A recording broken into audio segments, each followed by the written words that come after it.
les quiero contar un poquito de mi invitada, de nuestra invitada el día de hoy. Ella se llama Maribel Camacho. Ella es madre, actriz, voluntaria y activista pro vida. Maribel, bienvenida a este espacio de la red Pro Vida Latam y gracias de verdad por estar con nosotros y sobre todo por querer difundir la cultura de la vida.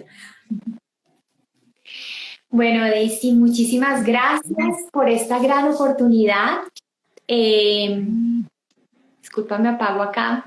Por esta gran oportunidad de estar aquí contigo compartiendo un poquito de esta historia de amor, le llamo yo.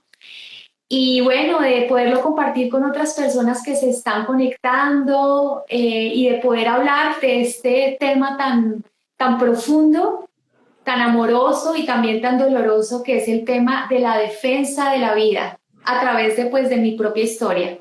Bueno, y así como tú lo dices, Maribel, no hay nada mejor que tener un propio testimonio, un testimonio de vida que nos impulse a ser parte de este movimiento mundial por la defensa de la vida, por salvar las dos vidas. Entonces, hoy quiero que tú seas la protagonista, que tú nos cuentes todo lo que nos quieras contar frente a ese testimonio y podríamos empezar contando un poquito quién era Maribel Camacho antes del aborto, cuál era su vida, cuál era su situación.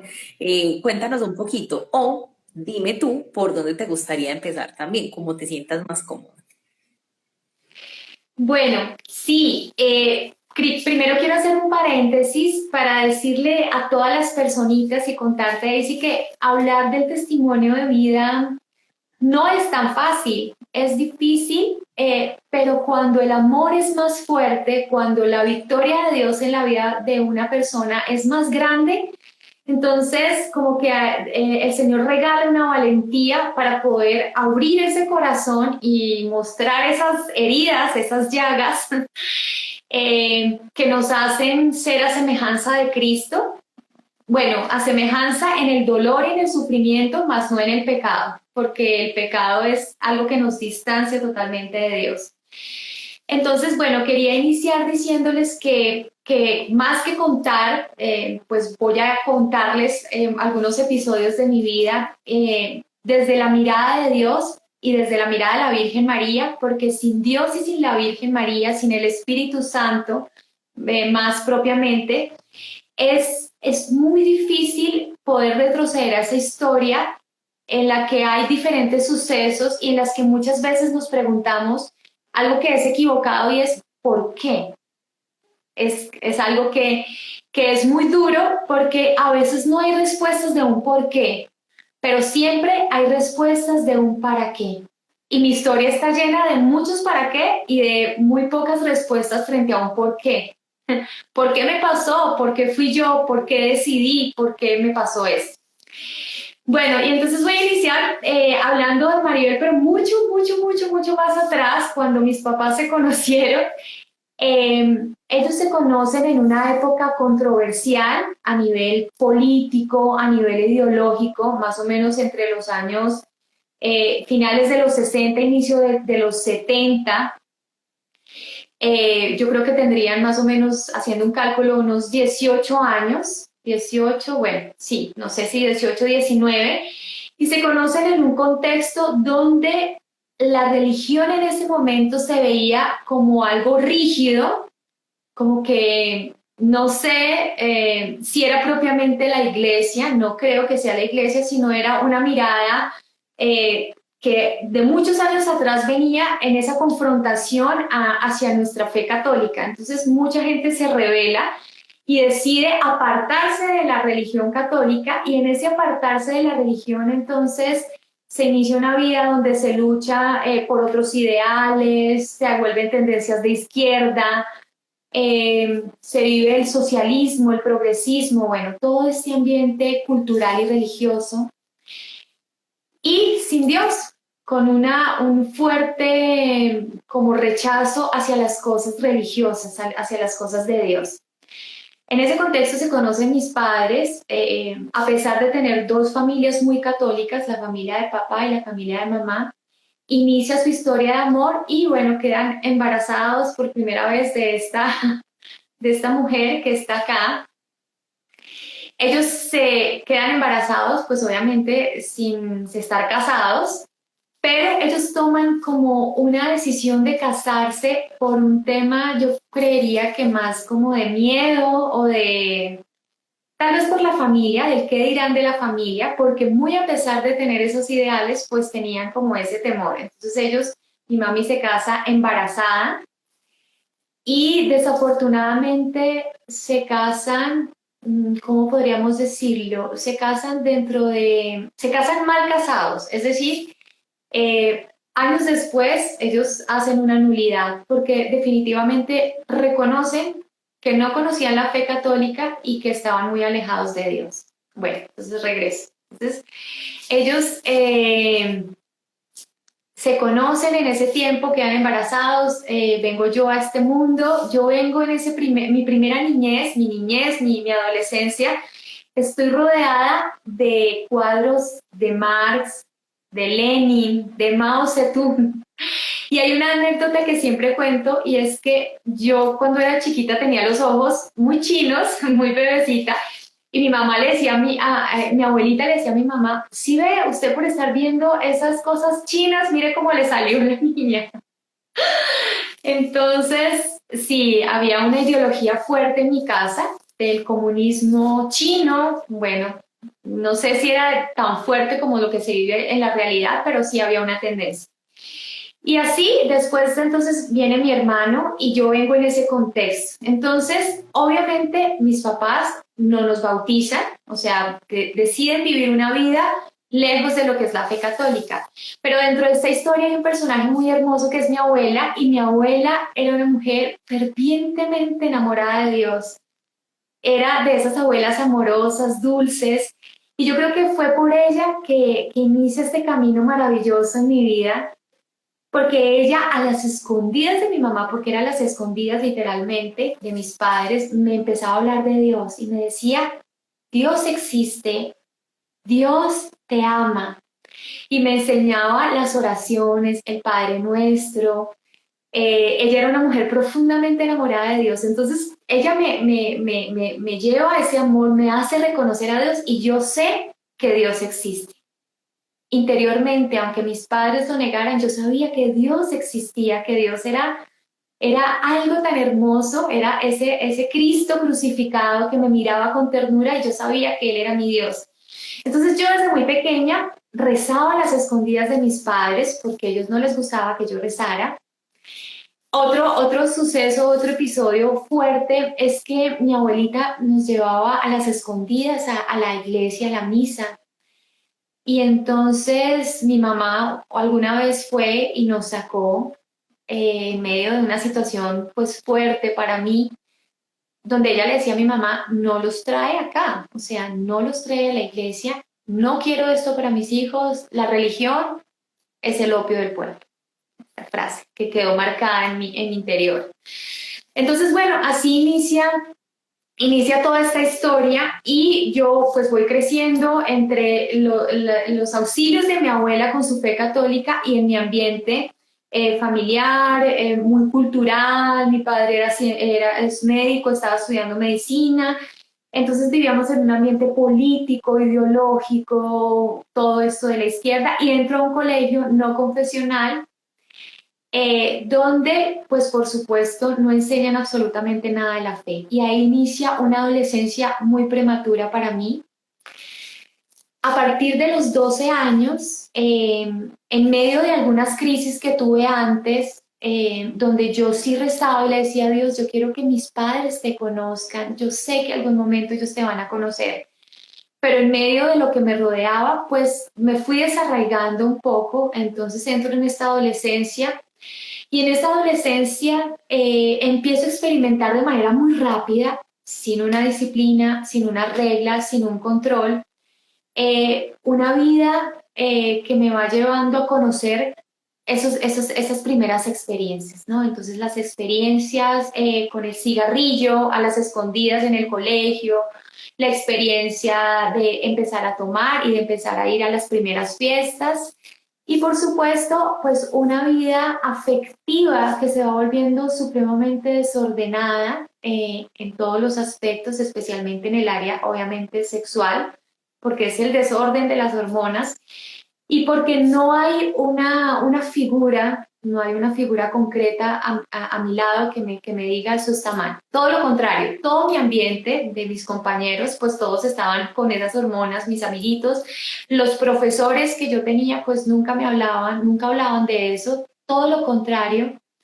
Debo decirlo sin el ánimo de juzgar, que era un colegio que tenía muchos problemas, muy permisivo, muy de tiro comunista, y habían historias de los profesores, pues que son historias moralmente que no estaban bien, ¿sí? De relaciones con los alumnos, etcétera. O sea, era un desorden ese lugar. Entonces yo crezco en ese ambiente y empiezo a tener mis primeras experiencias a los 12 años. A los 15 años, entonces, salgo del colegio muy joven y como me iba muy bien en teatro, yo decido, le digo a mis papás, quiero ser actriz, sueño con ser actriz. Desafortunada o afortunadamente, pues mis papás no me ponen ningún pero.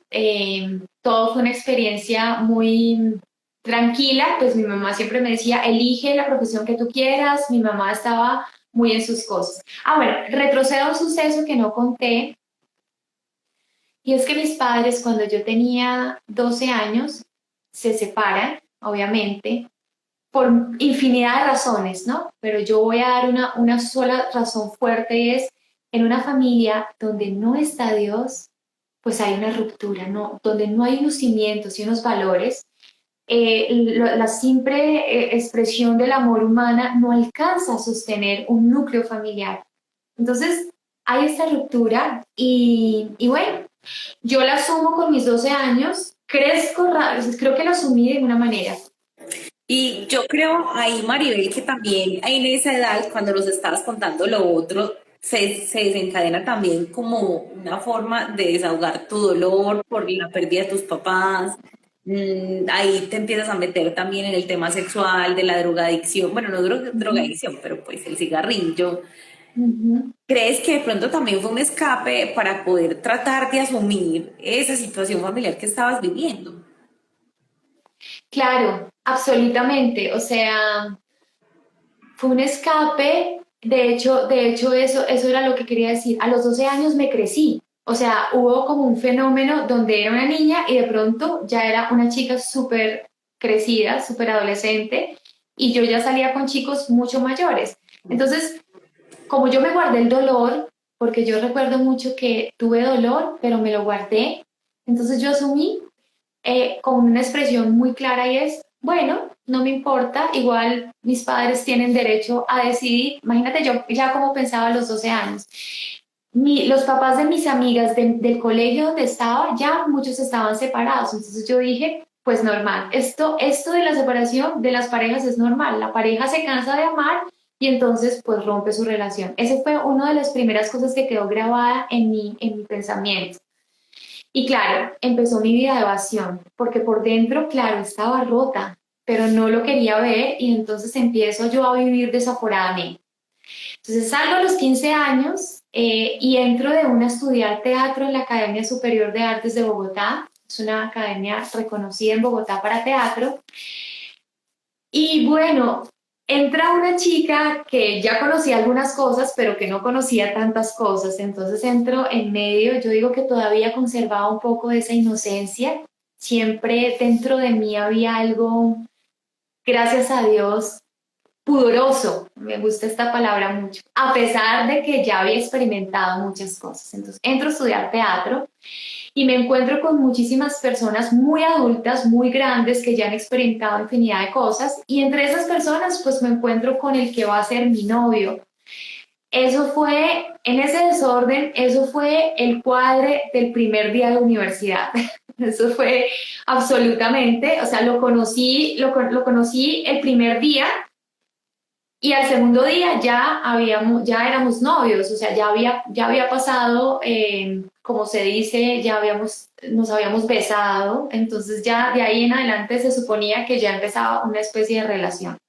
Así de desordenado estaba todo. Entonces, bueno, inicié mi relación con él y inicio en este mundo del teatro, empiezo a conocer cosas y una de las primeras cosas que conocí a través de este ambiente universitario fue las sustancias psicoactivas. Entonces del trago empecé a conocer entonces la famosa pues marihuana, ¿no? Este elemento que es como tan fuerte para luego saltar hacia otras cosas que supuestamente cada vez que yo le hablo a los chicos les digo esto que te dicen que es rico, que te relaja, que te hace sentir bien, pero que no tiene unos límites porque supuestamente, entre comillas, no te sienta tan mal como otras cosas, pero el desorden interior es impresionante, o sea, impresionante. Entonces yo empiezo en este estilo de vida, a fumar, a rumbear, a salir con mi novio. Empezamos una vida desordenada, ya desde hacía un tiempo atrás, muy joven, yo ya había perdido esa inocencia en mi área afectiva, en mi área sexual. Ya había tenido sus primeros encuentros, ya había perdido esa virginidad y con mi novio entra este nuevo mundo desordenado porque él venía de una relación con una persona mayor que él era mayor que yo y él vivía con una persona mayor, entonces tenía todas unas situaciones mentales que ya había experimentado viviendo con ella y empieza a quererlo vivir conmigo muy chica. Entonces, uno a los 15 años, ¿cuáles son sus argumentos? Pues todo es ilusión, ¿no? Entonces, este es el hombre de mi vida, es actor, yo soy actriz, estamos en un ambiente bohemio, mi familia acaba de pasar una crisis que yo no quiero pensar en mi familia, entonces yo me voy hacia el mundo exterior. Y a los 15 años, primer año de escuela de teatro, yo quedo en estado de embarazo. Eh, O sea, a los ese, 16 años. no, a los 15 años, es decir, salgo a los 15 y todavía tengo 15. Yo cumplo en junio, entonces la mitad, el primer semestre, ya claro, ya iba a cumplir 16, pero todavía tenía 15 años. Yo recuerdo mucho que eran mis 15 años Eres muy y que a los 15, jovencita. Eres muy jovencita, sí, súper jovencita en la universidad. O sea, de 15 súper. años entraste a la universidad y quedaste embarazada. Prosigue. Súper jovencita. Bueno, y sí, entonces en junio, al otro semestre, pues ya tengo mis 16. Pero esto me sucede en los 15 años, o sea, el primer semestre, o sea, imagínate cómo iba corriendo, ¿no? Corriendo, corriendo, corriendo. Quedo en estado de embarazo y mis sentimientos entre esa niña que todavía soy, pero que yo digo, no, ya soy una mujer, estoy con un hombre y ya vivo cosas de mujer. Entonces, entran muchos sentimientos. Esto es adentro. Entonces, voy a hablar de lo interior y de lo exterior. Y quiero hacer un paréntesis porque me parece muy importante hablar de esto, porque a veces nosotros juzgamos muy fuertemente a las mujeres que han abortado y queremos ser muy incisivos en ese momento en que la mujer decida abortar, como no querer ver las circunstancias, sino decir cómo no tuviste sentido común. Y entonces yo siempre he hecho este análisis de por qué lo hice. Entonces yo miro todo mi contexto y digo, bueno, yo estaba en este contexto. Retrocedo a la época de mi colegio y en mi colegio ya hablábamos de una sexualidad así, o sea, yo ya estuve con mi novio, yo no estuve con mi novio, etcétera, etcétera, y una de mis amigas ya había abortado cuando yo estaba en el colegio, o sea, desde hace muchos años. Si esto sucedía hace muchos años en colegio, imagínense en este momento la cantidad de chicas ya en 11 que ya han pasado por un embarazo y muy seguramente, Dios no lo quiera, pero es así, un aborto. Entonces yo lo primero que supe del aborto es que, sí, que mi amiga del colegio, cuando yo estaba en 11, ya lo había hecho, entonces yo dije, entonces uno puede abortar. Es como muchas cosas que se asimilan mental. Dentro yo con 15 años quedo embarazada, entran sentimientos. Yo analizo y recuerdo mucho que tuve muchos sentimientos. Mi primer sentimiento, lo debo decir, que me lo callé interiormente, sí fue de felicidad. O sea, es muy difícil decir que una mujer recién sabe que está embarazada siente aversión, porque siente que algo nuevo está pasando en su vida, es algo profundo, es algo maravilloso. Entonces, esto impacta en el primer instante y dice, wow, soy mamá, pero instantáneamente vienen las circunstancias de alrededor. Pero soy joven, pero estoy estudiando, pero tengo que hablar con mi novio, pero. Y entonces ahí ese primer impulso de maternidad que lo coloca Dios, porque Dios sí coloca en una mujer, bueno, no sé en todas las circunstancias, pero generalmente en la mayoría de circunstancias de manera natural lo coloca. Entonces yo tengo esto y voy donde mi novio y le digo, estoy embarazada. Recuerdo mucho que mi novio, que era una persona que utilizaba mucho la retórica para hablar y saber hablar y bla, bla, bla. Entonces me dice, mira, eh, nosotros estamos en primer año de universidad. ¿Tú qué quieres ser? Entonces yo, no, pues quiero ser actriz y yo quiero ser actor. Entonces tenemos que seguir estudiando. Entonces no podemos tener este bebé. Y yo en todos esos análisis descubría que a todo le decía, sí, tienes razón. Porque él utilizó todo lo que había a mi alrededor, más su parte afectiva, más su afecto para tocar mi corazón y para que yo, sin poder discernir nada más, ni siquiera lo más profundo que había en mí, dijera, sí, tienes razón, no puedo tener ese, o sea, donde mis papás sepan que estoy en primer año de universidad y estoy embarazada, o sea, no. Los profesores, los compañeros, estamos empezando, o sea, no podemos tener este. Ese fue esa primera situación. Entonces, ¿qué empieza a suceder en mí? Que empiezo a trabajar mentalmente, no voy a tener un bebé, voy a hacer una situación. Entonces él me dice, mira, yo sé cómo lo vamos a solucionar, yo te consigo el dinero, yo tengo el lugar, yo te saco la cita, no te preocupes, lo hacemos lo más pronto posible para que entre más pronto, pues mucho mejor. Podemos solucionar todo de manera tranquila y bueno. No se habló más del tema, llegó el día de la cita, él me dijo, ¿estás preparada? Yo sí, estoy preparada, pero como quiero estar más preparada, entonces ese día me levanté y lo debo decir porque todos estos detalles que yo cuento es para que miremos esta realidad. Me levanté y le dije, quiero fumar, o sea, quiero fumarme este cigarrillo de marihuana porque quiero estar tranquila. Obviamente quería estar tranquila porque no estaba tranquila, estaba conmocionada, estaba afectada. Entonces fumé, como se dice vulgarmente o callejeramente, me trabé, me relajé y nos fuimos para este lugar. En esta situación, pues llegamos a la clínica. Ese día estábamos los dos firmes, me pasaron donde una psicóloga y esta psicóloga nunca me preguntó cómo estás, cómo te sientes, qué piensas, nada. Lo único que ella me dijo es, tranquila, va a estar, el procedimiento es de la siguiente manera. Te vas a colocar una bata, te vas a colocar un gorro, vas a pasar a esta sala cuando te llame el médico, entras, te acomodas en la camilla, el procedimiento te dura no sé cuánto tiempo, de ahí sales, te van a dar unas pastillas para que se te calme el dolor, entras a un lugar de recuperación, tomas algo, luego te vas a tu casa, descansas, tienes 3 días de descanso y quedas perfecta. Ese es el procedimiento, es muy sencillo, así que no te preocupes. Eso fue lo que ella hizo en mí. ¿Sí?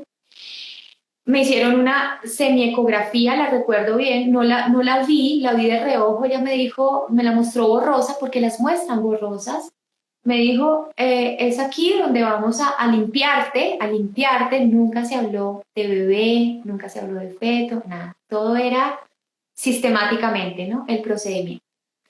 Y mentalmente, pues yo estaba de esa manera, ¿no? Trabajando todo mi interior que quería explotar, pero que exteriormente, por mi razón, es como cuando la razón está en esa guerra con el corazón y con el alma, y la razón te dice, tranquila, a ver, tomaste una decisión, por favor, no hagas show, no hagas show, tienes que estar bien, tienes que hacer la decisión que tomaste. Ya entré a esta sala. Y bueno, en esta sala mil cosas, ¿no? Recuerdo que me acomodaron, yo intentaba ser muy amable con el médico, muy amable con la enfermera, ellos me iban a hacer un gran favor, eso era lo que yo pensaba, ¿no?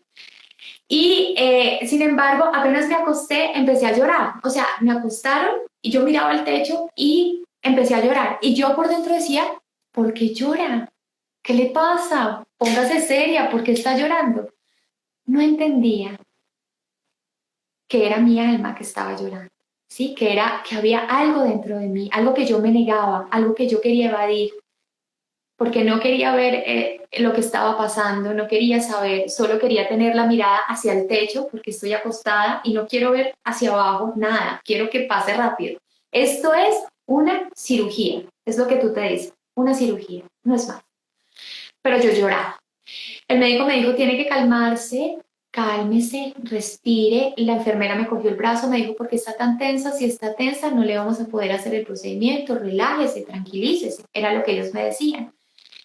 Luego, una vez más, pues volví y me trasboqué, el médico me dice, pero ¿por qué está muy tensa realmente? Usted está pasando, está muy tensa, tiene que estar tranquila.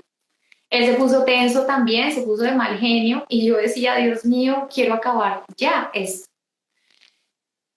Lo segundo que recuerdo, porque nunca supe hasta mucho tiempo después lo que a mí me habían hecho, solo supe que empecé a sentir muchísimo dolor dentro de mi cuerpo, sentía dolor y yo agarraba a la enfermera, sentía dolor, sentía que me iban a sacar el corazón, sentía que me chupaban el corazón, sentía que me absorbían. Y yo solo agarraba, miraba el techo, decía que pase rápido, que pase rápido, que pase rápido.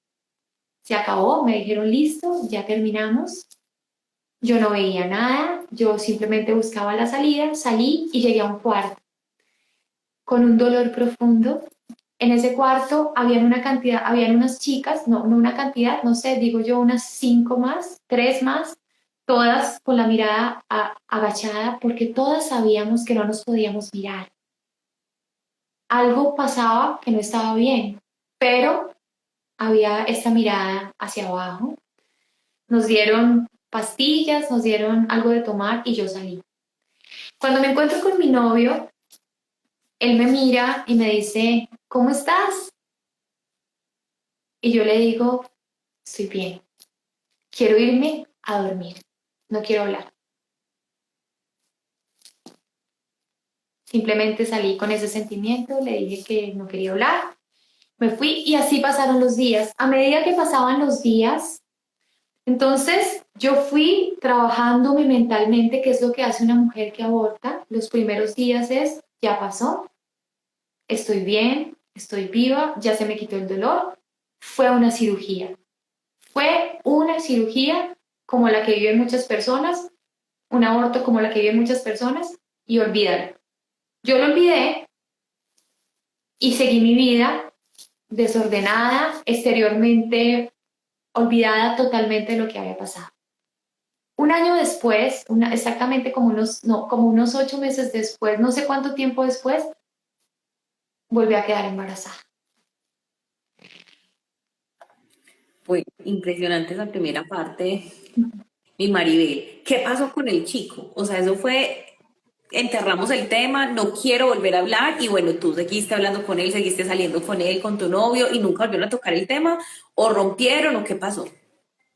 No, ahí seguimos. De hecho, volví a quedar embarazada de él. Entonces, mira lo que pasó después en esta historia de amor. Entonces, vuelvo a quedar embarazada y la decisión de los dos es la misma. Yo diría que es una repetición del primer evento. Él vuelve y se me sienta y me dice, una vez más, estamos embarazados, no podemos, ya tomamos una decisión, vamos a terminar nuestro año como ¿Y tú actores. planificabas? ¿Tú no planificabas? No, ahí en ese momento no. Entonces, fíjate lo que pasó en este segundo. Entonces, en ese segundo, vuelvo al mismo lugar, lo misma situación, pero entonces ya mi corazón estaba así, ¿no? Ya lo que va sucediendo en una mujer. Ya estoy preparada, no pasa nada, ya sé qué va a pasar, yo esta vez voy a estar más relajada, yo esta vez voy a estar más tranquila, yo esta vez voy a dejar que sea más rapidito y cero llorar. El corazón se vuelve duro. Entonces pasó eso y cuando me desperté de este segundo aborto, la señorita enfermera muy querida, ella me dice, nosotros te hicimos un gran favor. El gran favor es que te colocamos un aparato intrauterino porque como ya tuviste 2 abortos, pues no es bueno que tengas un tercer aborto, porque es peligroso, no es bueno, a pesar de que pues te ha ido bien, pero para evitar que vuelvas a tener otro aborto, pues te vamos a colocar este aparato de planificación. Y yo no tenía ni idea. y hago un paréntesis, porque la mayoría de mujeres que planifican no tienen ni idea que este aparato es otro abortivo, son abortivos. Es decir, que la concepción que se da desde el primer momento del óvulo con el espermatozoide no es impedida, se da en su totalidad, pero lo que sucede es que este óvulo fecundado, que ya es un ser humano, que ya es una persona, que son células en formación de un ser humano, de una misión de vida, pues no puede arraigarse dentro del aparato, dentro del aparato femenino, sino que a través de esta T que le impide agarrarse al cuerpo de la mujer, entonces este óvulo sale en sus primeras etapas. Entonces eso es lo que ocurre con el aparato ultrauterino, creo que se llama, bueno, la famosa T. Entonces, hay abortos, claro que sí, para todas las personas que dicen, no, pues si no quieres un aborto, planifica. No, la planificación es abortiva. Entonces, bueno, yo como tan ingenua en ese momento, como mi manera de ser era así, yo todo le decía, ok, gracias, gracias. Entonces, pues lo único que dije fue, gracias, me has ayudado muchísimo, entonces ahora sí nos vamos súper bien con mi novio.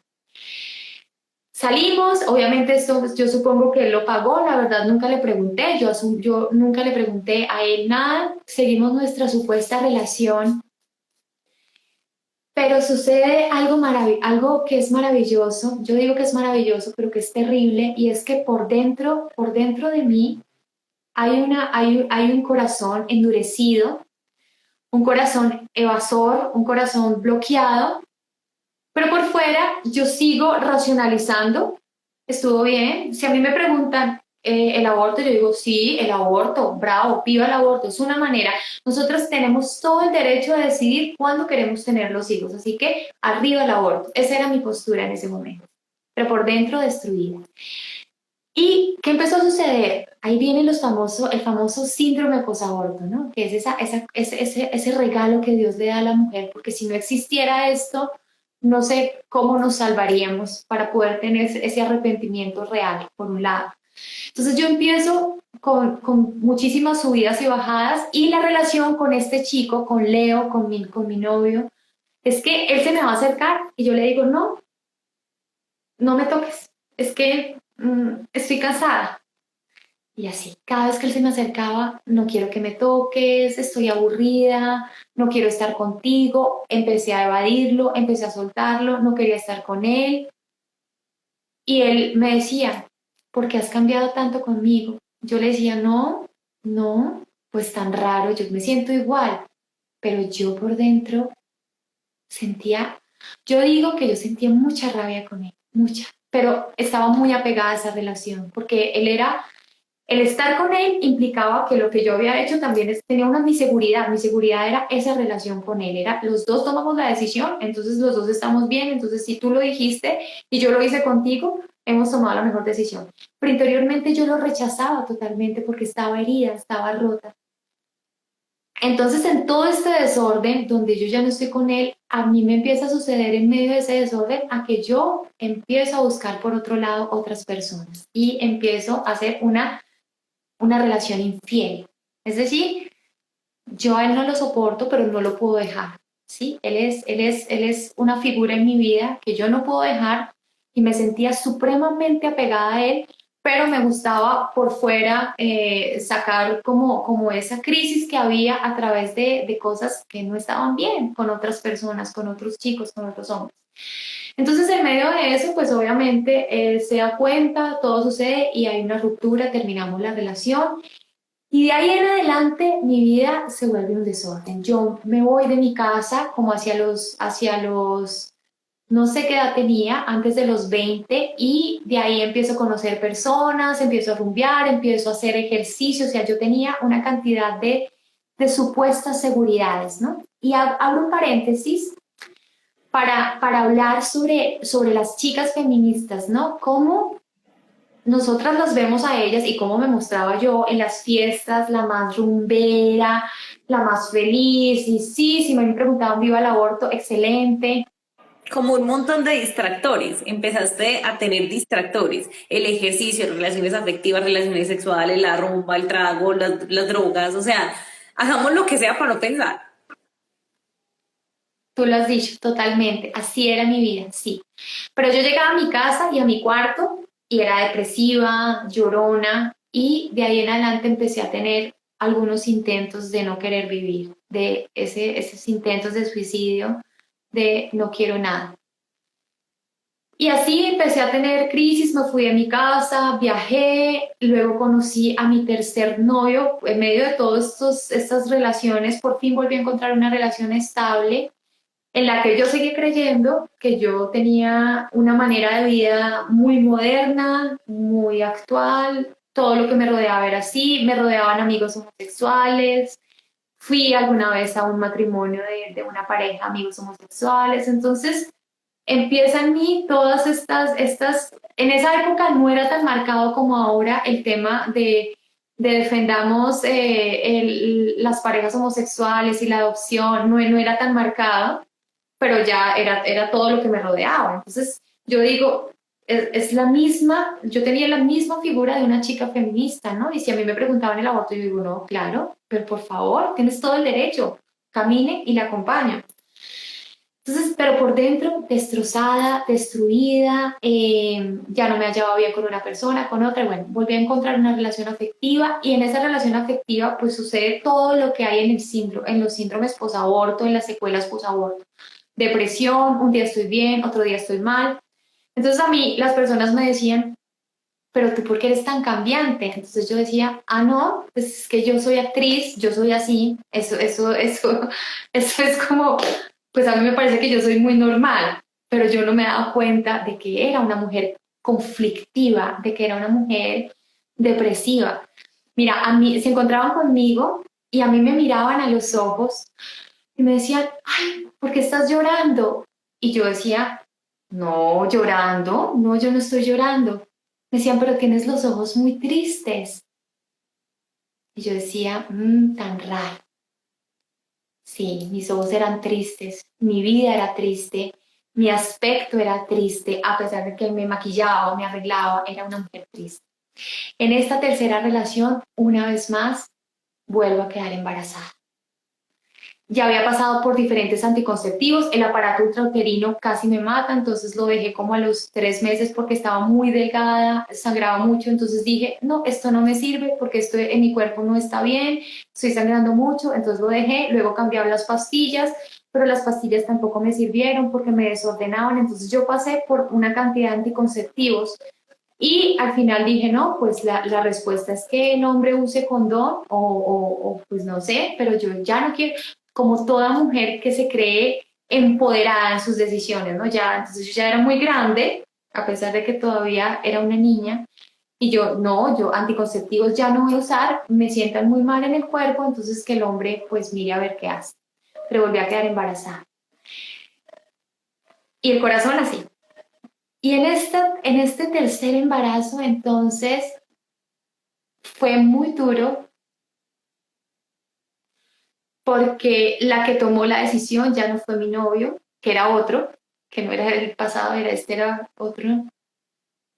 Y fui yo, esta vez fui yo la que dije, ah, pues es que yo ya conozco el aborto, pues no, yo voy a abortar. Yo ya estaba terminando otra vez esta relación por las crisis que teníamos y esta vez el papá de mi bebé, mi novio, me dijo, no lo hagas, por favor. Y yo no lo escuché. Yo como una piedra. Yo no le di la oportunidad de ser papá. Yo no, egoísta.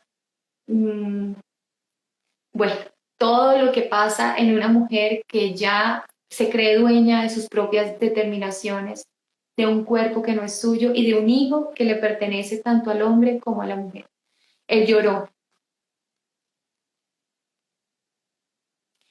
Él lloró y me lloraba y me decía, por favor, no lo hagas. Él era una persona que me quería mucho y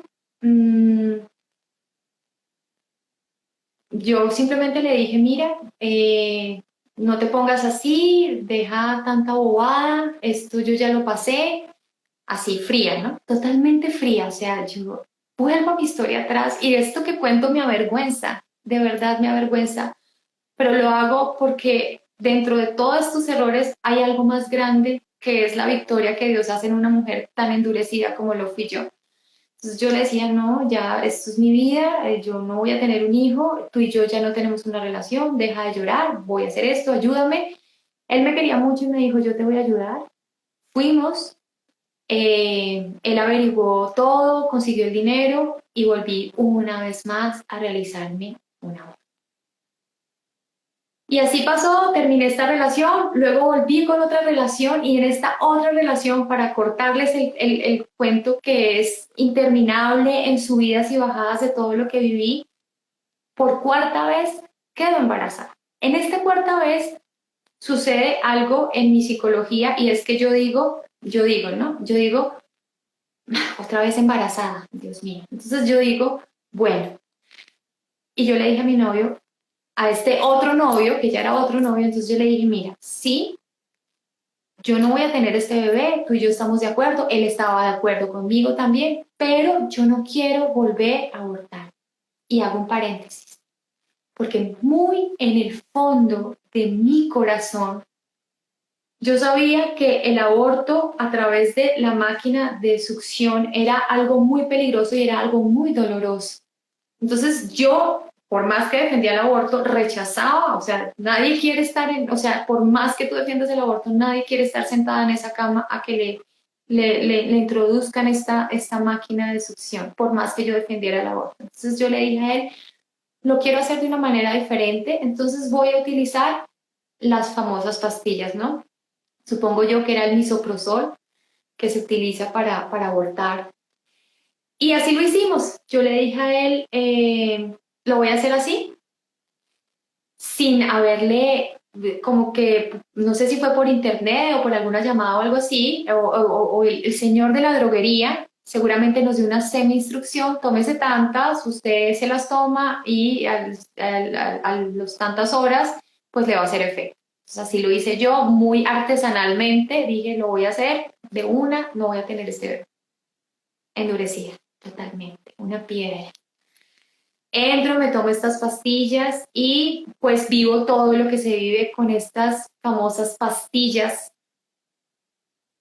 que produjeron en mí pues todo lo que no sé si han visto la película Inesperada, que es atroz, ¿no? Es una mujer en su casa o en su lugar sangrando con retorcijones profundos, con cólicos absolutos, te da vómito, te da diarrea, te da sangrado, o sea, te pones súper enferma, entras al baño, no sales del baño, casi todo el tiempo estás en el baño, y no sabes qué pasó y de repente ya te pones un poquito mejor, algo debió haber salido, no se sabe bien, porque no todas las mujeres que toman misoprostol identifican en qué momento sale su bebé. Yo no lo identifiqué y obviamente muchas no queremos ni verlo, o sea, yo solo sé que fui al baño, al inodoro y bueno. Entonces ya después de que pasó todo este episodio, vuelvo donde mi novio y le digo, pues no sé, esperemos a ver. Entonces él me dijo, no, pues tenemos que ir a tomar la prueba a ver qué pasa. En esta tercera vez se me olvidó decir, en esta cuarta vez se me olvidó decir que las 3 veces anteriores fui al mismo lugar, un lugar reconocido en Bogotá llamado Oriéntame, que lo digo fuertecito y en voz alta para que todo el mundo conozca que es un lugar donde se realizan abortos desde hace mucho tiempo, mucho antes de la famosa sentencia que se abrió en el 2006. Se realizaban abortos desde hace mucho tiempo sin necesidad de tener ni por violación ni por nada. O sea, de manera libre se hacía de manera ilegal el aborto en Colombia. En Oriéntame. Estabas hablando de Oriéntame. En Oriéntame, sí. Sí, Pero esta cuarta vez, sí, esta cuarta vez, entonces decidimos irnos a sacar una prueba a un lugar supuestamente reconocido que en esa época no se tenía ni idea que realizaban abortos y se llama Profamilia. En esa época, hace muchos años. Entonces, yo fui con mi novio a sacarme la prueba y en ese lugar me dicen, sí, mire, efectivamente lo que usted hizo no se terminó de realizar, o sea, no utilizan esas expresiones, entonces nosotros le vamos a ayudar a terminar lo que usted empezó. Así, tal cual, terminar lo que usted empezó. Entonces yo en esos respetos humanos y en esa diplomacia y todo dije, claro, perfecto, esto es lo que nosotros necesitamos. Y en Profamilia me realizan mi último aborto, mi cuarto aborto. Con mi novio, estuvimos ahí. No recuerdo si esa vez fue mi novio, porque desafortunadamente esta cuarta vez yo debo reconocer que yo le conté a mi familia. Mi familia no de la mejor manera, pero me dijo, está bien, confiamos en ti, si eso es lo que tú quieres hacer, yo tengo que hacerlo porque me va a salir un nuevo trabajo, me van a llamar para un trabajo que era importante para mí en ese momento. Entonces yo decido que lo voy a hacer y pues mis padres se enteran de solamente de este cuarto aborto. Y creo que fue mi mamá, creo que no fue mi novio, sino ya fue en compañía de mi mamá quien me acompaña a hacerme este procedimiento, según lo que hemos hablado, porque hay muchas cosas que se borran en estas historias de vida por toda mi manera de vivir, por todo lo que yo consumía y por todo lo que hace la mente para bloquear lo que tú no quieres saber. Entonces, sucede esto, salgo de esta situación y, y bueno, una vez más termino mi relación porque esta relación no germina.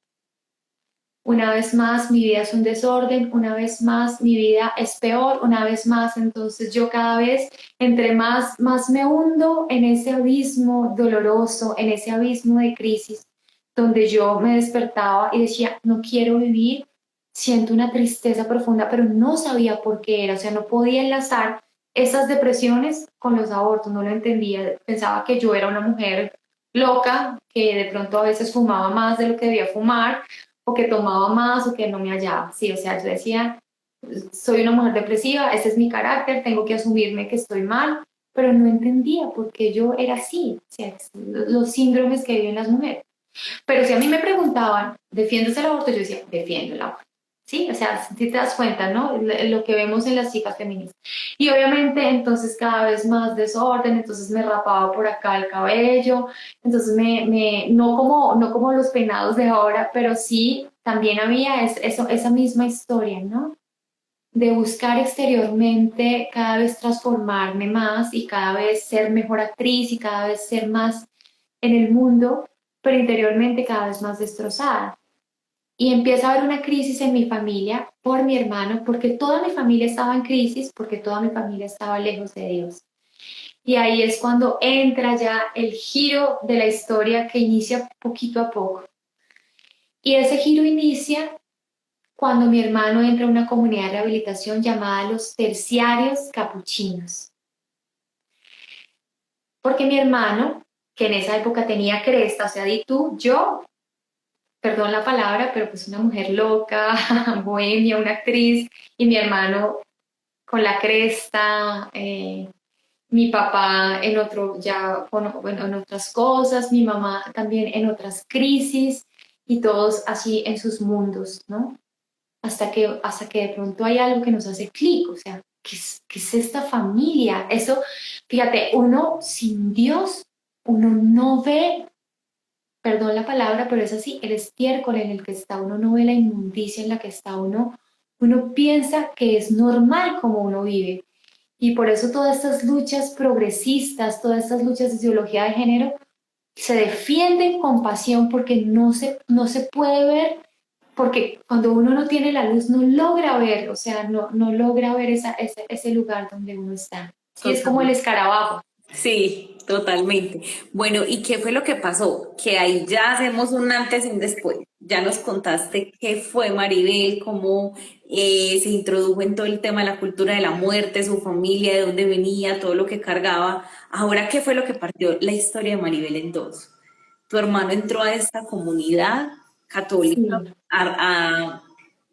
pues a hacer un proceso de rehabilitación de drogadicción, me imagino. ¿Y qué sucedió Sí. con ustedes?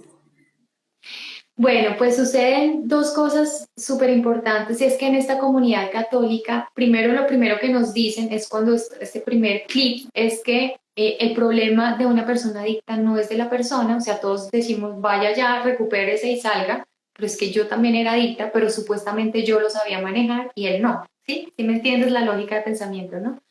Entonces, allá nos dicen, no, cuando hay una persona adicta, todo el núcleo familiar está enfermo. Entonces, aquí él no va a venir a hacer su proceso, sino que toda la familia va a entrar en un proceso de rehabilitación.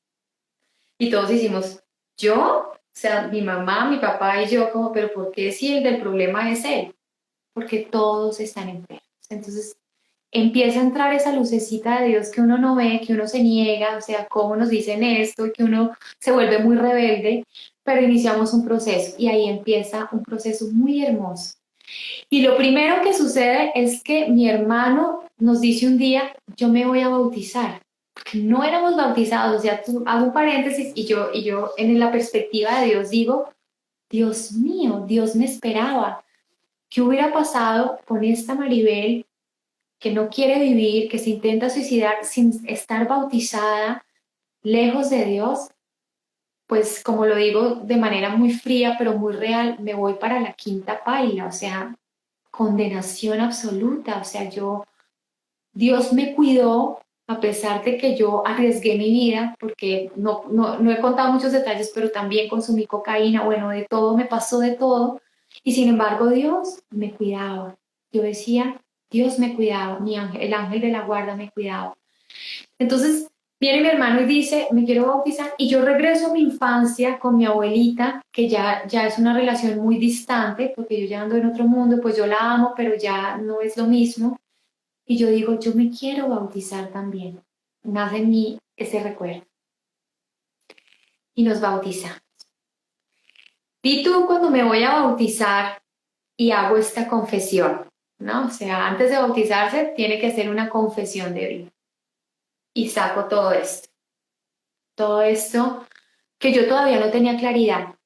Y voy a decir algo muy hermoso y muy real, es que lo primero que hace esta preparación al bautizo y el mismo bautizo es hacer algo que es demasiado. Primero es que te vas sintiendo muy amada, pero este amor no es solo una sensación de regresar a Dios, sino que al mismo tiempo yo pienso que así es el juicio de Dios, al mismo tiempo que uno se va sintiendo muy amado, Dios hace algo muy fuerte en el alma y es que te quita la venda. O sea, esto es muy fuerte, te muestra quién eres y te muestra que no has amado. Y el Señor me muestra lo que yo había hecho, que nunca lo había visto, nunca, que yo había asesinado a mis hijos, que yo en esos abortos había acabado con la vida de mis bebés que eran seres humanos. Esto yo nunca lo había visto, o sea, no lo podía entender. Y mucha gente, y hago un paréntesis, mucha gente me dice, pero ¿cómo no lo entendiste? ¿Cómo tomaste la decisión de abortar y no tuviste sentido? Como yo le dije, yo no lo vi, porque yo no quise verlo, porque el demonio me colocó algo para que yo no lo viera. Y yo no lo analicé y yo me cerré. Y mis pensamientos no me dejaron. Pero cuando Dios me dice, te amo, y me muestra que yo había acabado con la vida de mis hijos, fue muy fuerte para mí, porque a pesar de que me sentía muy feliz de empezar a regresar a este amor de Dios, el día que me bauticé fue impresionantemente hermoso, empieza un camino de purificación absoluta. O sea, yo puedo decir que duré casi 5 años llorando todos los días. O sea, ese es el último, el síndrome más profundo que viven las mujeres cuando hay después de la contrición, ¿no? Entonces ya yo reconozco, sé lo que pasó, pero el dolor o sea, es impresionante, es absolutamente terrible.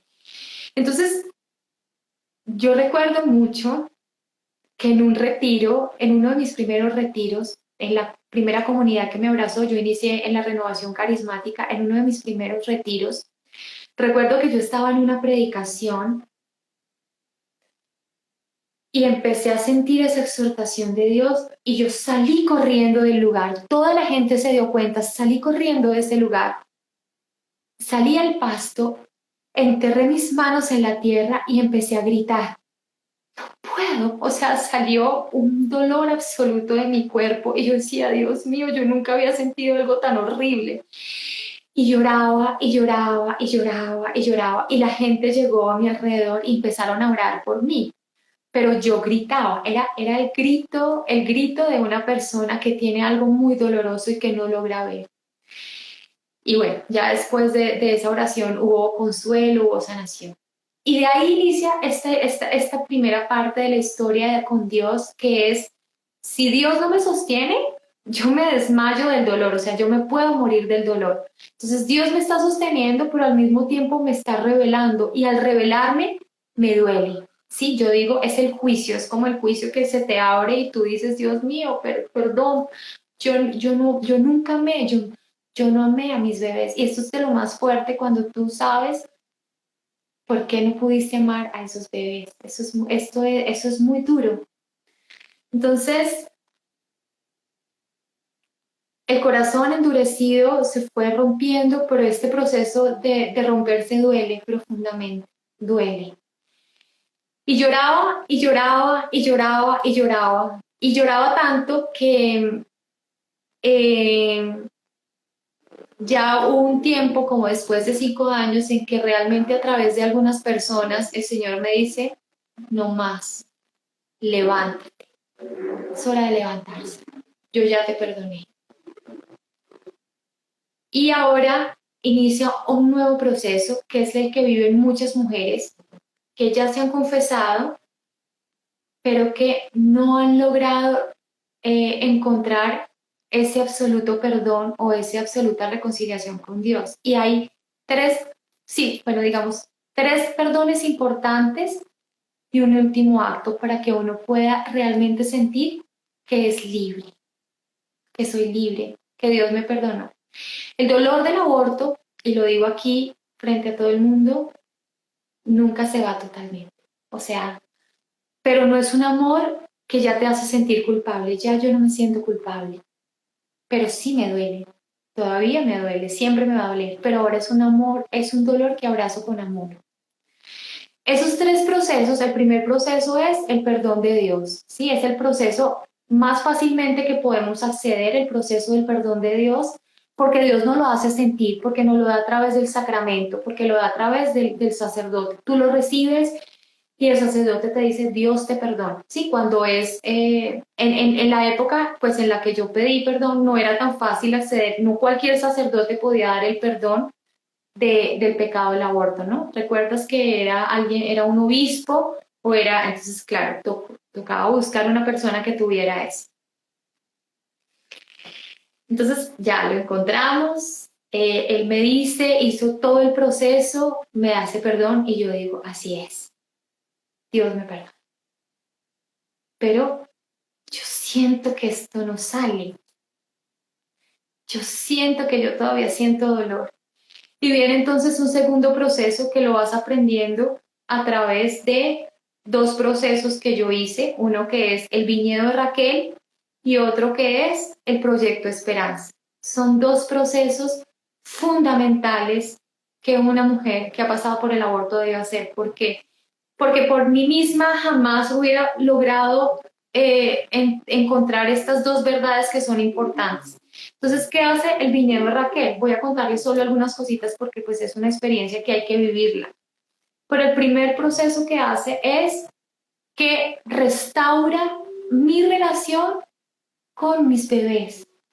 Si una mujer que ha abortado no restaura, es decir, lo primero que te aterriza es tus bebés no están contigo, no los puedes tocar, pero ellos están espiritualmente. Y es necesario hacer un perdón con ellos y que tú sientas que ellos te perdonan. Esto es fundamental. El perdón con mis bebés y que ellos me perdonan, que yo les puedo pedir perdón y que yo restauro la relación con mis hijos. Es decir, que de aquí en adelante mis hijos sí están conmigo, pero están espiritualmente en un lugar designado. Este es un tema teológico bastante complejo, saber si están en el cielo o están en el limbo, pero que es un tema que anhelo cuando llegue a este juicio de Dios. Lo primero es decir, papá, Dios, ¿dónde están mis hijos? O sea, es lo primero, ¿sí? Esa es la gran incógnita que tengo. Entonces, ellos están conmigo. Ellos, ellos me han dicho, mamá, esa palabra que yo he quitado de mi corazón, mamá, eres mi mamá. Y yo les he dicho, ustedes son mis hijos, mis bebés. Tú tienes tantos años, tú tienes tantos años, tú tienes tantos años. Tú eres hombre, yo siento que tú eres hombre, esto me lo inspira Dios. Yo siento que tú también eres hombre, yo siento que tú eres mujer. Yo siento. Entonces empieza a restaurarse a través de esa oración, esa relación con los niños, con los bebés. Y ese es uno de los procesos más bien bonitos del viñedo, en que yo digo, son míos y van a estar siempre conmigo y no los puedo tocar, pero yo sé que me acompañan, sé que me aman y yo los amo también. Si yo no hago este perdón y restauro esta cosa que yo rompí, esta alianza con mis bebés, yo nunca voy a poder sanar mi aborto, el perdón de mi aborto. Y la mayoría de mujeres que abortan, aunque están en el camino de Dios, no hacen esa alianza.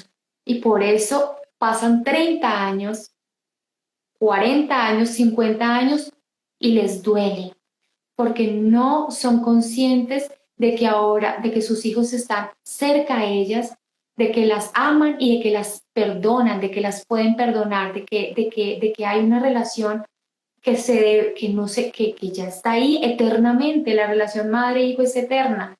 Y esto yo lo vi en el viñedo de Raquel porque yo no lo entendía. Si uno no lo entiende, se enloquece.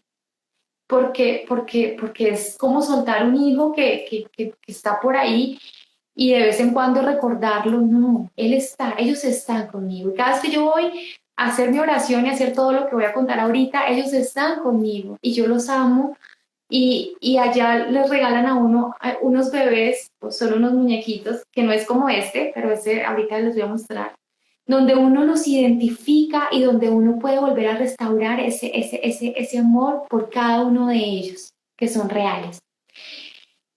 Esa es otra de las etapas. Y la última de las etapas del perdón es el perdonarme a mí misma. Y esta también es una de las más difíciles porque es la que yo te digo desde el principio, yo no puedo indagar en mi por qué, porque, porque yo reconozco y debo reconocer que soy hija del pecado original. Y si yo regreso a ese por qué, me voy a estrellar con mi propia naturaleza para decir, fuiste despiadada, eres cruel, eres una asesina, como muchas veces me lo dije, ¿sí?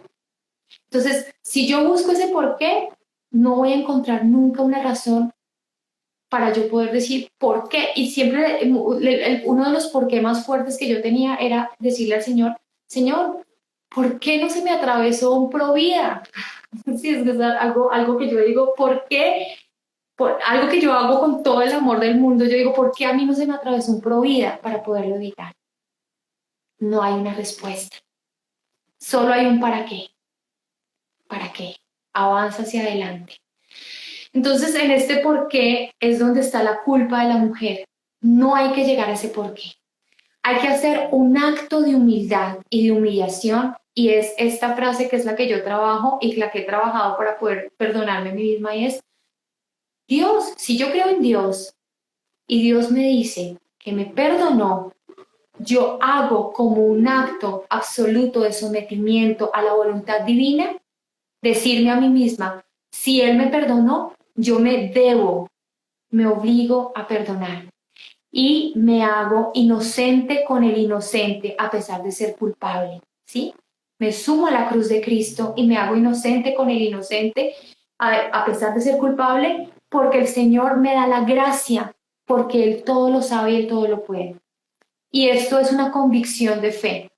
Y las mujeres deben trabajarlo en voluntad, en razón y en amor. Porque si no se trabaja, nunca vas a poder sanar, nunca vas a poder perdonar. Yo me perdoné. No fue tan fácil, fue muchos años elaborando estos pensamientos que los estoy diciendo en 2 minutos, pero fue un trabajo constante. Hermoso. ¿Sí? Hermoso, nos has enseñado demasiadas cosas, pero antes de que se nos acabe el tiempo, yo quisiera que nos contaras ahora esa nueva Maribel, que ya nos contaste que eres mamá, de estos cuatro bebés que están en el cielo. Ahora, Maribel, ¿quién es en el activismo pro vida? ¿A qué se dedica? ¿Cómo te dedicaste a reparar? Por acá nos hicieron una pregunta ahí, ¿cómo reparaste? Y antes de que se nos acabe el live, nos hicieron otra pregunta y es, ¿y qué pasó con los papás de los bebés? Bueno, pues con los papás de los bebés sucede lo que sucede con todas las historias donde no está Dios. Se fueron. Es decir, yo me convertí y a partir de mi conversión, pues yo tengo que hacer un corte de muchas cosas en mi vida, o sea, toda mi historia pasada, mi ambiente bohemio, mi ambiente de actores, pues lo tengo que cortar, a pesar de que regresé hace unos 4 o 3 años, regresé alguna vez a una fiesta que me invitaron de actores ya convertida y me volví a encontrar con el que fue el papá de mis hijos. Tenemos una amistad, entre comillas, pero él está en sus rollos, ¿no? Desafortunadamente lo único que puedo hacer por él es orar y reparar. Él está en sus cuentos budistas, cada vez más desarraigado en su vida, sigue fumando, a pesar de que ya es un hombre de muchos años, por no decir viejito, pero ya está en su tiempo, sigue en su vida, yo sigo hacia adelante. Una que otra vez me hablé con mis exparejas, de hecho una de las cosas que hice recién me convertí fue pedirles perdón, cosa que ninguno entendió, todos, sobre todo el primero me dijo, no, pero ¿por qué me pides perdón? Si fue algo que decidimos, fue algo que tuvimos que vivir, no te preocupes. Y yo le decía, no, tú no tienes ni idea, pero yo quiero pedirte perdón por lo que vivimos. Y él me dijo, sí, ok, tranquila, yo te perdono, o sea, muy, muy a su estilo, ¿no? Pero yo con todo mi amor y le dije gracias. De todas maneras, con todo mi corazón siempre voy a orar por ti. Nunca hablamos del tema del aborto con él porque sé que él no lo comprende. Es ahora que muy seguramente él, pues no sé, según lo que medio conozco de él en este momento, sigue en su estilo de vida y junto con las otras personas. Bueno, y todo, con todos lo mismo, ¿no? Pero ellos, cada uno de ellos, tuvieron un hijo. Yo, pues soy mamá, pero soy mamá espiritual, como te lo he dicho. O sea, nunca pude volver a tener un bebé, un hijo. Y esa es una prueba muy dura, porque algunas mujeres logran reparar cuando logran tener hijos. No sé si tú me decías lo de mamá por esto, por lo otro, pero no tengo hijos. Soy sin hijos aquí en la tierra. Mis hijos son en el cielo espirituales y por eso soy mamá también. Pero ellos sí lograron tener sus hijos. Y seguramente por ahí hay un camino para ellos, pero pues ellos están pues alejados de Dios, yo estoy en mi camino y en este camino empiezo a avanzar, empiezo con una fuerza, un fuego, un amor hacia mi camino de fe, transformo mi vida, a pesar de que cuando hay debilidad pues el camino no es recto, hay subidas, bajadas, momentos de desierto, inicio con muchas cosas y llega un punto en el que siento este proceso de sanación y en el que el Señor a través de estos seminarios del Viñedo de Raquel me llama a decir que es lo último que me dijo un sacerdote, es ahora a reparar. ¿Y cómo lo haces? Entonces, primero rezando, lo primero, mi oración. Empiezo yo a orar, a orar, a orar, a orar. Luego me encuentro con un grupo de personas y entonces entro en cosas políticas para defender la vida. Hace muchísimos años, cuando estaba otra plataforma por la vida, estaba Andrés Ortiz, bueno, Amanda, otras personas que yo creo que muchos no reconocen. Ahorita está Andrea Garzón, bueno, otras personas, pero antes de eso yo estaba muy metida en cosas políticas defendiendo la vida. Y luego entonces digo, no, está bien esa parte, pero creo que debo hacer otra cosa. Y conozco lo que es 40 días por la vida, que es un lugar que amo profundamente, profundamente por encima pues, de situaciones que se puedan vivir, como se viven en todos los lugares, de maneras de pensar, de opiniones. 40 días es un lugar que me da vida. Yo inicio como voluntaria y en ese voluntariado a mí me lanza algo, me lanzan las personas desde en la segunda, yo empecé a ir a muchas campañas, pero ya en la segunda me adentré y de pronto me lanzo a pasar volantes y empieza a haber un fuego en mí y la gente me reconoce y me dice, oye, tú tienes algo porque cada vez que tú das volantes logras rescatar a una mujer. Y yo digo, es que para mí es la vida, rescatar a una mujer que está en la calle. Entonces yo entro con esa pasión a pasar volantes, me encuentro con las mujeres, eso es lo primero que yo hago, me encuentro con una de ellas, le digo, mira, esta información es muy importante para ti, la miro a los ojos y le digo esto no va dentro del formato de formación que se debe hacer, pero yo lo hice así. ¿Para dónde vas? Ella me dice, oriéntame. Yo le digo, de una, en este porque ¿vas a abortar? Me dice, sí o no. ¿Cómo te sientes? Me empiezan a contar y yo le digo, ven conmigo. Y la agarro. Le digo, tengo algo muy importante que decirte antes que tomes esa decisión. Acompáñame, hay un lugar muy importante. Escucha esta historia que te digo. Algunas no me escuchan y cuando no me escuchan, entonces yo le digo, yo te entiendo por lo que estás pasando, porque sabes qué, yo sé que es un aborto. Y empiezo con estas chicas en este trabajo y después de ese trabajo tan fuerte que tuve con estas primeras mujeres, que las amo porque veo sus bebés cuando después de que iban para Oriéntame y yo les pasé y ya tuvimos una conversación corta y luego fueron a Oriéntame y ellas me dicen, es que fue Maribel la que se me atravesó y mira, entonces me muestran a sus bebés y yo soy, o sea, para mí es tan emocionante porque ellas saben que yo las adoro, las amo, porque ellas saben que yo vivo cada instante y me uno a ellas. Y luego entonces ya me llama Pamela, que en ese tiempo estaba Pamela como líder, y cuando ve pues como que yo tengo esta disposición, me dice, ¿tú quieres venirnos a ayudar a hacer orientación? Entonces yo hacía un mes le había dicho a nuestro Señor y a la Virgen Madre, yo necesito hablar con ellas, yo siento que yo tengo tanto que decirles a ellas. Y me llaman en ese momento, Pamela me dice, queremos que tú nos apoyes en la Casa Promujer, que ya llevaba más o menos alrededor de un año. Promujer es una casa que primero nace en Medellín, la Casa Promujer, y de Promujer entonces luego de 40 días, como al cuarto año, Coalición por la Vida, que es la fundación de 40 días por la vida, tiene esta casita porque ellas se dan cuenta de que es necesario poder tener una conversación con las mujeres en un lugar adecuado.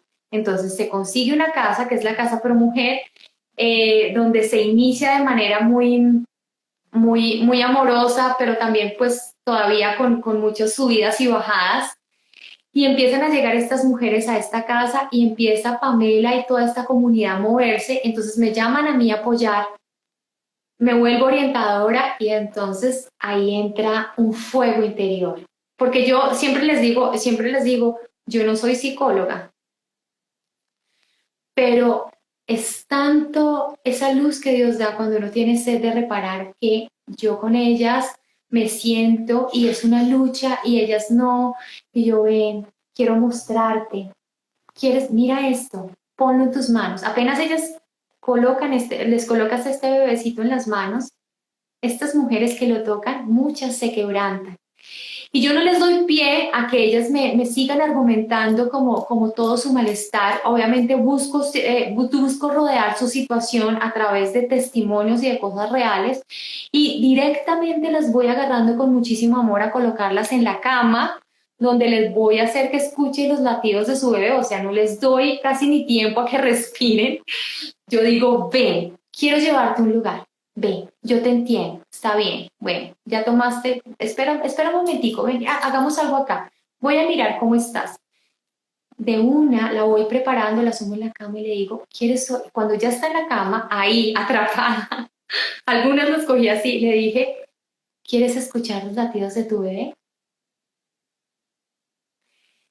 Muy pocas mujeres, por lo menos a mí nunca me pasó, pueden decir que van a seguir adelante con un aborto después de que han escuchado los latidos de su bebé. Y eso es O solamente sea, con los latidos. ¿Qué tal que tuviéramos un ecógrafo con un experto en imagenología que nos permitiera ver el bebé así en 3D, el corazón, cómo se mueve? Mejor dicho, sería una locura. Pero así como tú lo has dicho, esta misión que se hace al tener orientación con estas mamás es Hermosísimo. Bueno, y antes de que se nos acabe el tiempo, que ya nos pasamos muchísimo, pero de verdad necesitábamos escuchar el desenlace de esta historia. ¿Qué más has hecho en el activismo pro vida? En el tema político, en marchas, en presiones sociales para que se difunda la cultura de la vida, orando, en 40 días por la vida y como orientadora de estas mujeres para que no aborten. ¿Qué más has hecho? Bueno, yo digo que yo he hecho muchas cositas, Vosotras, no todas son nos inspiradas por Dios. He hecho cápsulas, me he dedicado a formarme, porque cuando yo supe que iba a hablar con las mujeres, yo dije, no, yo no puedo echarles un rollo solamente de mi historia, sino que yo tengo que conocer algo de embriología, yo tengo que conocer cómo funciona, entonces yo tengo que conocer qué pasa, yo tengo que conocer, y es cuando empiezo a conocer lo que sucede con un aborto. Esto me costó muchos años porque fui, a pesar de que ya había recibido el perdón, cada vez que hablaban de esto y mostraban las imágenes, para mí era muy fuerte, pero un día dije, lo tengo que asumir, o sea, tengo que verlo porque yo quiero salvar bebés.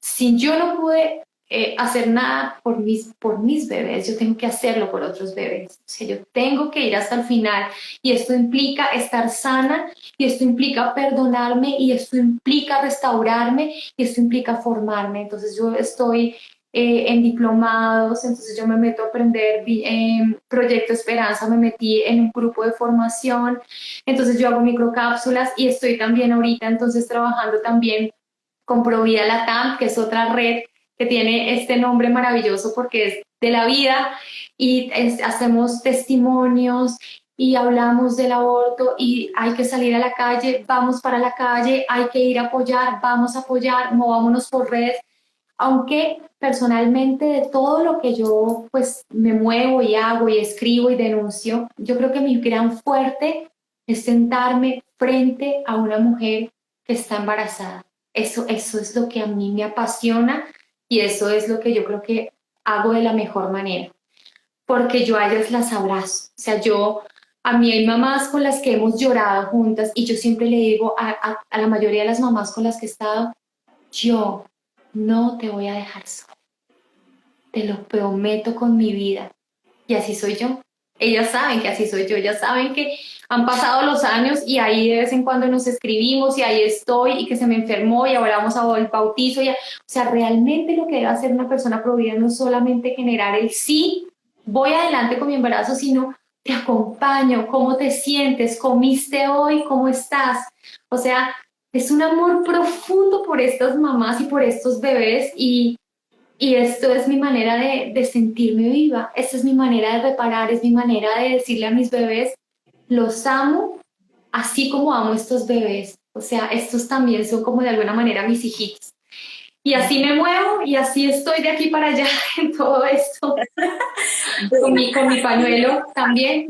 claro, nos has contado toda tu historia, creo que es hermosísima. Dios ha hecho cosas impresionantes de verdad en tu vida, pero sobre todo tú has sabido coger muy bien el hilo de explicarte los para qué. Salir de esos por qué y no empezar a encontrar los para qué. Y eso es fundamental. De todo lo que nos contaste, esa es la clave. Encontrar los para qué. Y en esos para qué está, ok, ya lo hice, fue mi pasado, fueron mis decisiones que me llevaron allá, pero ¿qué voy a hacer para cambiar eso? Me perdono yo, perdono a Dios, perdono a los demás. ¿Y cómo sigo adelante? Porque en ese para qué tú dijiste algo muy importante y es, sigue adelante. El para qué te permite seguir adelante. El por qué te deja dando vueltas y no te lleva para ninguna parte.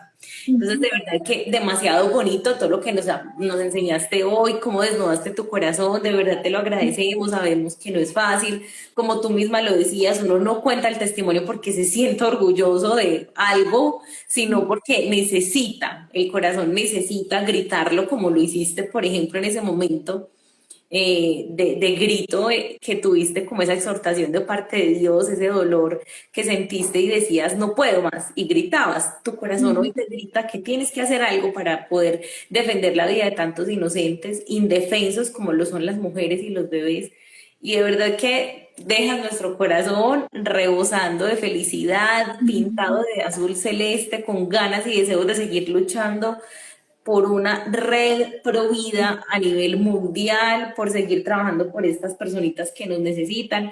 Ahí Violeta Inesperado nos estaba diciendo, es verdad, llevan 2 años de haberme apoyado y sigue ahí, sigue atenta, sigue estando. De verdad que eres una valiente, oramos por ti para que de verdad sigas trabajando incansablemente, porque tú misma lo decías. Una mujer que ha abortado no tiene otra misión diferente en su vida de ahí en adelante que reparar. Y lo he escuchado de muchas mujeres que ya han abortado y dicen, mi misión en la vida hasta que me muera va a ser reparar, trabajar por la defensa de la vida. Y quiero decir que las personas como tú, esas mujeres que han pasado por el aborto, que han encontrado su misión dentro del trabajo de la defensa de la vida, son los mejores mentores, los mejores voluntarios, los mejores activistas, los mejores abanderados de la causa porque lo vivieron en carne propia. Y así como tú dices, de todo lo que he hecho, me encanta sentarme con las mamás, pues seguramente es porque lo haces muy bien y es porque sabes que es en ese terreno donde tú tienes de alguna manera más autoridad para poder decir, es que yo estoy ahí, yo estuve ahí, yo sé usted para dónde va y sé lo que le va a pasar. Entonces, de verdad que qué bonito. Muchas gracias de todo corazón por contarnos tu testimonio. Se alargó un poquito el programa, pero valió la pena desde el principio hasta el final.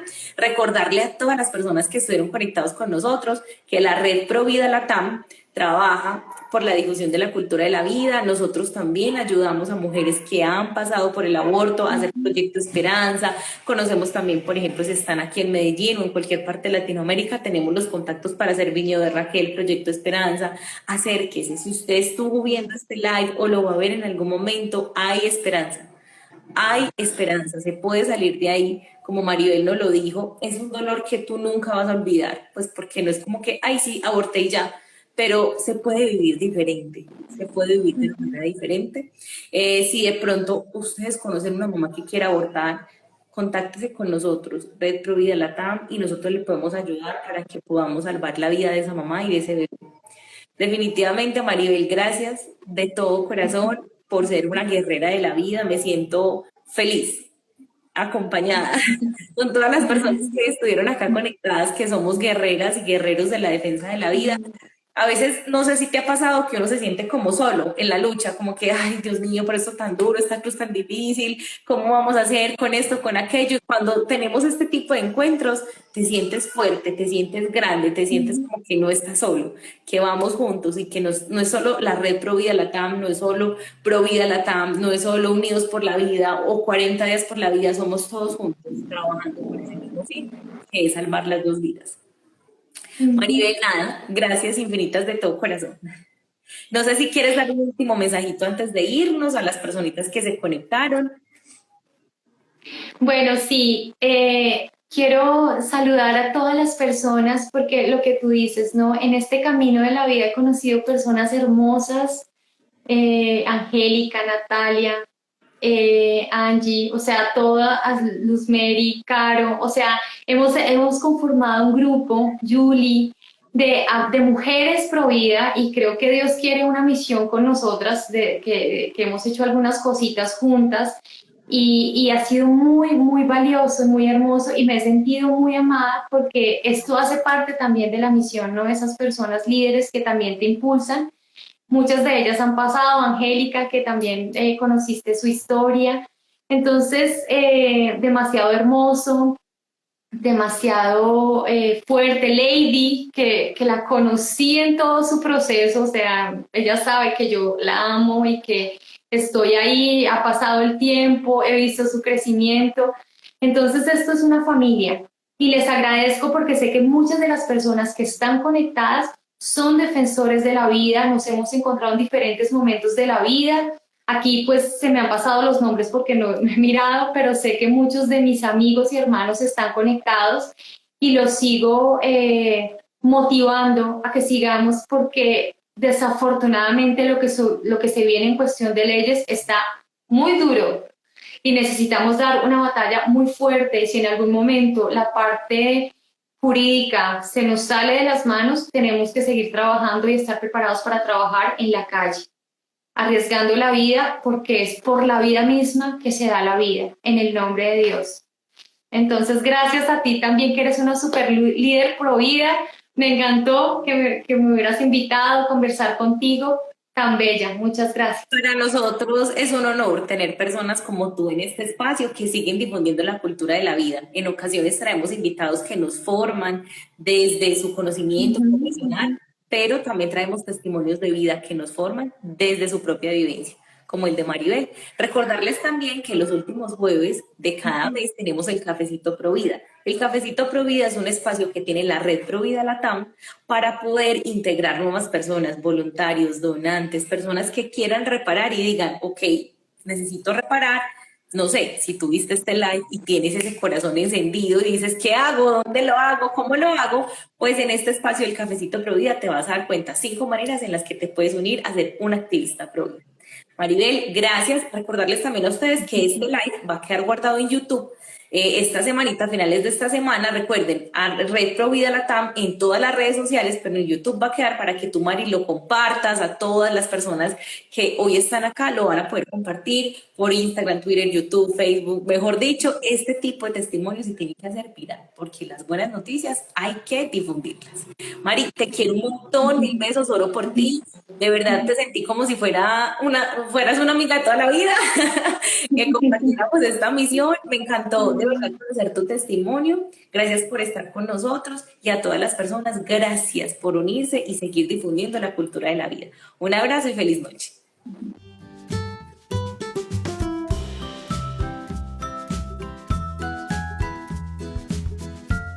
Síguenos en nuestras redes sociales, Instagram, Facebook, Twitter, YouTube y Telegram como Red Provida Latam.